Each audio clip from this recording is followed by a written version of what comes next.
गंजाम जिला बेगुनियापड़ा ब्लॉक परिसर में नूतन हिताधिकारी को भत्ता एवं ट्राइसाइकल प्रदान करछंती कविसूर्यनगर विधायक प्रताप चंद्र नायक।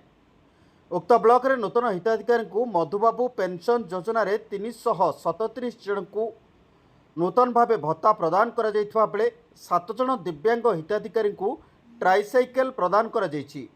कार्यक्रम में विधायक जोगदे दलबत निर्विशेष उपयुक्त हिताधिकारी को चयन करने सहित समस्त जनप्रतिनिधि एथिरे सहयोग करने आह्वान देते। आगामी दिन में वंचित थिबा अन्य योग्य हिताधिकारी को मध्य भत्ता प्रदान पई चेष्टा कराजिबो बोली कहिसेंती विधायक। कार्यक्रम में बीडीओ सस्मिता शतपथी, ब्लॉक उपाध्यक्ष सुधाकर प्रधान, अतिरिक्त गोष्ठी उन्नयन अधिकारी निरंजन बेहेरा, बीएसएसओ दुर्गा प्रसाद पंडा प्रमुख उपस्थित रही। योग्य हिताधिकारी माने उपस्थित रही कार्ड ग्रहण करने सहित उत्साह परिलक्षित होता। सरपंच समिति सभ्यों समेत विभिन्न पंचायतर कार्यनिर्वाही अधिकारी माने उपस्थित रही कार्यक्रम में सहयोग करते।